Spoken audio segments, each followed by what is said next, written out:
चतुर्भुज है ना, और जिसके विकर्ण AC और BD परस्पर बिंदु O पर क्या कर रहे हैं, प्रतिच्छेद कर रहे हैं। क्लियर है बच्चों?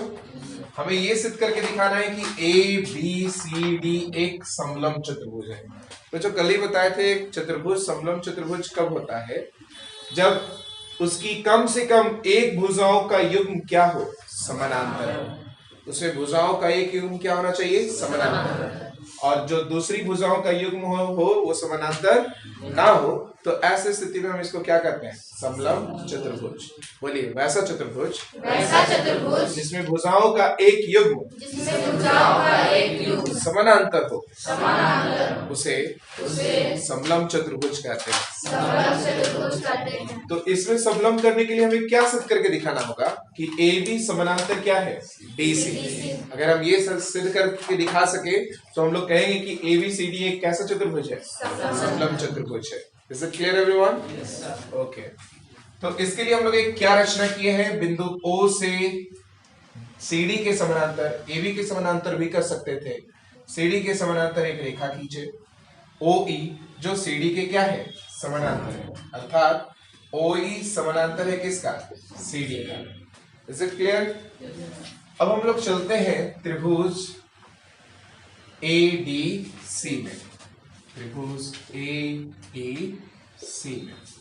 बच्चों यहां देखिए, चूंकि OE समानांतर क्या है, DC। ऐसा क्यों, रचना से, क्योंकि हम लोगों ने ऐसा रचना किया है, राइट? Yes everyone? गुड। और किसी त्रिभुज में ये भुजा अगर इस भुजा के समानांतर है तो अन्य दो भुजाएं क्या होंगी, एक ही अनुपात में होंगी, समानुपातिक होंगी। जिसके समानांतर है तो भुजाएं क्या होंगी, समानुपातिक होंगी। यस और नो? कोई दिक्कत? तो क्या लिखेंगे, बोलिए AE बटा ED is equal to AO by OC। होगा कि नहीं होगा, किस प्रमेय से, थेल्स परिमेय नहीं, प्रमेय, थेल्स प्रमेय से। इसका नाम क्या है, राइट और रॉन्ग? इसको लिखो CO, क्योंकि हमारे पास दिया हुआ पहले से क्या है, CO, तथा क्या है हमारे पास पहले से बच्चों, AO बाय क्या, is equal to CO by DO। ये चीज है ना, इसको पलट के लिखो, तो इसको कैसे लिखेंगे, CO by is equal to AO by, लिख सकते हैं। अब देखो तो ये CO इधर, इसको इधर ले जाओ, BO को इधर लाओ, तो ये इधर गुना में उधर जाकर भागा में, और ये जो भागा में इधर आकर, तो क्या लिखेंगे बोलिए तो, BO by DO is equal to AO by, yes और नो? इसका नाम क्या दीजिए, सेकंड समीकरण। समीकरण 1 और 2 में क्या दिखाई पड़ रहा है, दाहिनी ओर होता है, तो RHS क्या है, तो LHS भी क्या होंगे, समीकरण 1 तथा 2 से। बैठो बेटा, क्या लिखेंगे बोलो, AE बटा ED, AE बटा ED,